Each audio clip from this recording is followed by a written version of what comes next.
ہمیں حکم دیا گیا وَلِتُكْمِلُوا الْعِدَّةَ وَلِتُكَبِّرُوا اللَّهَ عَلَى مَا هَدَاكُمْ، گنتی کے دن پورے کرو اور اللہ نے تمہیں جو ہدایت عطا کی اس پر اس کی بڑائی بولو، اس پر تکبیر بولو۔ گنتی کے دن 29 ہیں یا 30، ثواب 30 کا ہی عطا کیا جاتا ہے۔ وَلِتُكَبِّرُوا اللَّهَ عَلَى مَا هَدَاكُمْ، جو تمہیں اس نے ہدایت عطا کی اس پر اس کی بڑائی بولو۔ اللہ اکبر لا الہ الا اللہ واللہ اکبر، اللہ اکبر وللہ الحمد۔ یہ اس آیت کریمہ پر عمل ہے۔ عید کا دن اللہ کی رحمتوں کے نزول کا دن ہے، اور یہ دن ہمیں صدقہ فطر کی ادائیگی کا حکم دیتا ہے۔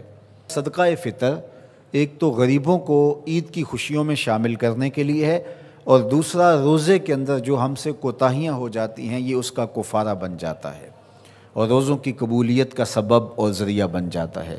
یہ بات ذہن میں رکھیے گا کہ عید کے موقع پر ہمیں غرباء کو، مساکین کو، معاشرے کے ان طبقات کو یاد رکھنے کی تلقین کی گئی ہے جو کسی وجہ سے عید کی خوشیوں میں شامل نہیں ہو سکتے، معاشی بحرانوں کا اور کمزوریوں کا شکار ہیں۔ تو اسلام ایک صالح، پاکیزہ اور ایک درد مند دین ہے، اور اپنے ماننے والوں کو ہر موقع پر غرباء کو یاد کرنے کی تلقین کرتا ہے۔ تو یہ موقع عید کا ہے، تو عید کے موقع پر غرباء کو خوشیوں میں شامل کرنے کا سبق اور درس دیا گیا ہے۔ تیسری بات جو اس موقع پہ میں آپ کے سامنے رکھنا چاہ رہا ہوں وہ یہ ہے کہ اس مرتبہ عید الفطر بہت درد اور اذیتیں لیے جلوہ گر ہوئی ہے، اس لیے کہ ہمارے فلسطینی بھائی اس وقت اپنی بقا کی جنگ لڑ رہے ہیں، اور جس اذیت سے، جس کرب سے وہ گزر رہے ہیں اس کا میں اور آپ اندازہ نہیں کر سکتے۔ وہ بیچارے تنے تنہا جو اپنی زمینوں سے بے دخل کیے گئے، اور آج مسجد اقصیٰ میں ان کو داخل نہیں ہونے دیا جاتا، اور اگر وہ مخصوص راتوں میں اور جمعات کے اجتماع میں وہاں پہنچتے ہیں تو ان پر گولیاں برسائی جاتی ہیں۔ یہ بات ذہن میں رکھیے گا کہ القدس ہماری غیرت کا نشان ہے، القدس ہماری عزت کا نشان ہے۔ ہمارے آقا و مولا حضور ختم المرتبت صلی اللہ علیہ وآلہ وسلم نے آسمانی معراج کا آغاز مسجد اقصیٰ سے کیا، اور قرآن نے اس مسجد اقصیٰ کا تعارف کرواتے ہوئے کہا الذی بارکنا حولہ، یہ وہ بابرکت جگہ ہے جس کے اطراف میں ہم نے برکتیں رکھی ہیں۔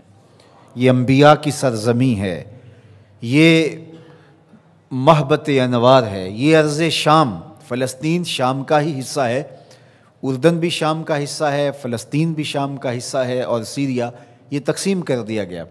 تو یہ سارے شام کے حصے ہیں جو ارض مبارک ہیں، اور اللہ جل شانہ کے محبوب علیہ السلام نے ہاتھ اٹھا کر کے شام کے لیے دعا مانگی ہے، اللہم بارک لنا فی شامنا، اللہم بارک لنا فی یمننا۔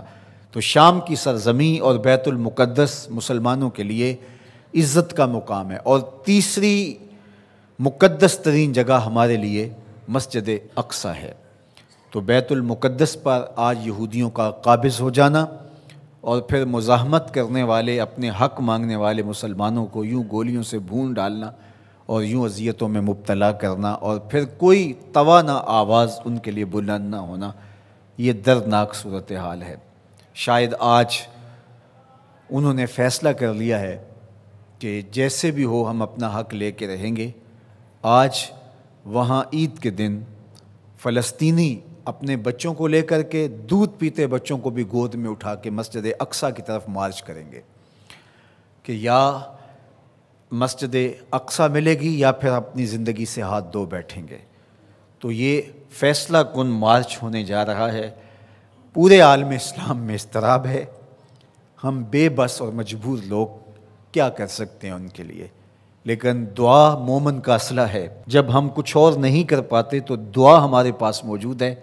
تو آج اس اجتماع عید کے موقع پر اپنے فلسطینی بھائیوں کے لیے پورے خلوص کے ساتھ دعا کیجیے گا، اللہ انہیں کامیابیاں نصیب فرمانا، اور غاصب یہودیوں کو غارت کر دینا، صہیونیوں کو برباد کر دینا، امت مسلمہ کو عروج اور بانکپن نصیب فرمانا، اللہ ان کو آبرو دینا، مسجد اقصیٰ کی آزادی نصیب کرنا، اور ہمیں وہ بہاریں، وہ عزتیں، وہ وقار نصیب کرنا کہ ہم وہ دن اپنی آنکھوں سے دیکھ سکیں کہ مسجد اقصیٰ آزاد ہوئی ہے۔